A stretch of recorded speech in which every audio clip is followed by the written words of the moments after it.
So what's up? Kamusta mga brako? Ako nga pala, Simsberg. Ang content natin ngayon ay isang update policy ng isang YouTube. Ito ba ay makaka-epekto sa mga small YouTuber or malaki bang epekto to sa mga faceless creator? So ating alamin natin kung ano nga ba ang pagbabago sa YouTube simula July 15. Ito ay napakalaga lalo na sa ating mga small YouTuber na nagsisimula pa lamang para magkaroon ng subscriber, ng views. So, kailangan itong alamin para nang sa ganun, hindi na kayo mamproblema at madaling monetize ang inyong mga videos.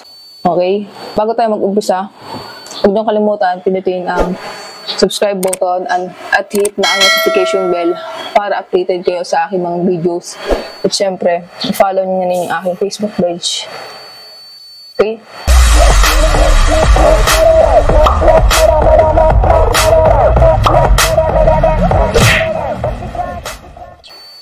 So, papakita ko to sa screen kung ano nga ba ang mga pagbabago ngayong 2025 mula July 15, 2025.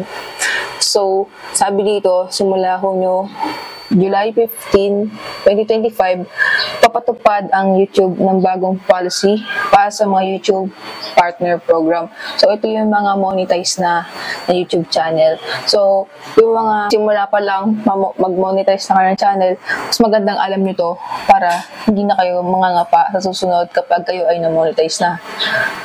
Sabi dito, layunin nitong tiyakin na ang mga monetized na video ay original, makabuluhan at may sariling creative input. So, ano nga ba yun? Ano bang mga kailangan baguhin? Nakaka-apekto ba ito sa mga creator ng faceless na channel? So, atin itong alamin. Sabi dito, ano yung mga bagong patakaran? So, ganito. Number 1, risk content dapat may sariling twist. So, ngayon, bawal na mag-reuse ng content.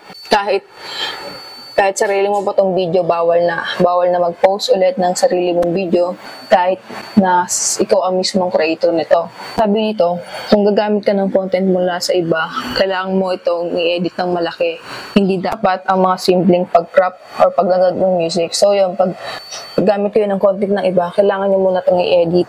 And same din ito sa pag-reuse, upload mo ulit ng iyong video, kailangan i-edit mo muna to bago mo ulit i-post. Okay? Number 2, bawal ang paulit-ulit na walang saysay. Sabi dito, mga video na pare-pareho lang at walang bagong kwento o kaalaman ay hindi mo-monetize. So, isa na nga dito yung isang video mo na dati mo pang ginawa pero i-upload ulit. Ito ay isa sa mga content na hindi na pwedeng i-upload simula July 15 dahil may bit ng pinagbabawal ni YouTube para ma-monetize ang iyong mga video. Okay? So, next ay AI-generated content na kailangan ng effort. Allowed pa rin naman ng AI videos, kaso kailangan mo rin palitan or lagyan ng ibang edit bago mo ito post or lalagyan mo ito ng sarili mong voice over. Sabi naman dito, allowed pa rin ang AI videos, pero kung mukhang automatic slideshow o robotic voice lang, posibleng i-flag ni YouTube. So, kailangan pa rin talaga mag-effort at hindi na pwede yung mga voice over galing sa mga edit videos like yung robotic na voice. Okay? So, sino ba maapektuhan nito? Gaya ng sabi ko sa inyo kanina, maapektuhan din dito yung mga monetize sa channel or yung mga magsisimula pa lang gumawa ng videos. Kaya ikaw, ayusin mo na. Ayusin mo nang i-workout yung YouTube mo nang sa gayon, hindi ka na mahirapan at hindi masira ang iyong YouTube. So, yun, maapektuhan dito, syempre, of course, yung mga channels na gumagamit ng clickbait, faceless, automation, o kakaunting effort sa paggawa ng content. So, yung mga sabi ko sa inyo kanina, bawal na yung clickbait na video and kailangan mag-effort ka kung faceless ang yung mga content. Wala namang sinabi na pag faceless, bawal na gamitin or i-upload sa YouTube. Kailangan mo pa rin i-effortan para hindi ma-demonetize ang iyong channel at ma-monetize ang inyong mga videos para kumita ng pera.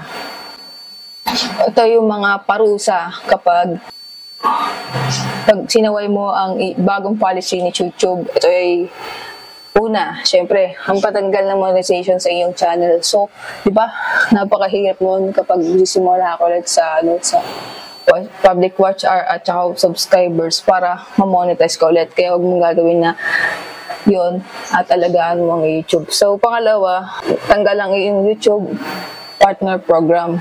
So, kailangan mo ingatan kasi matatanggal yun. Pangatlo, may strike ang yung YouTube channel at masususpend ang yung channel. So, diba, napakahirap. Kaya kailangan mong lagyan ng napaka-effort na pag-edit bago mo i-post. So, pag-isipan at gawin ng napakahaba kasi ikaw ay maaaring ma-demonetize at masira ang iyong pinaghirapan. So, yun lang. Kung ikaw ay bago pa lang dito sa mga videos na kailangan yung alagaan at bawal mag-release ng content, at kung ikaw ay simula pa lang, huwag mo nang subukan mag-upload ng mga videos galing sa iba kasi napakadelikado niyan kung iniisipin nyo. So yun lang, maraming salamat. As I hope na may natutunan ka sa bagong video. So yun lang, huwag na kalimutang i-like tong video na to at mag-iwan ng comment kung saan ka nakatira or saan lugar ka nakatira. Comment mo lang dito kung nakarating ka sa video na to. Yun lang, maraming salamat. Please subscribe and click the notification bell below. Ako nga pala si Miss Bern. Okay, bye-bye. Out na ako.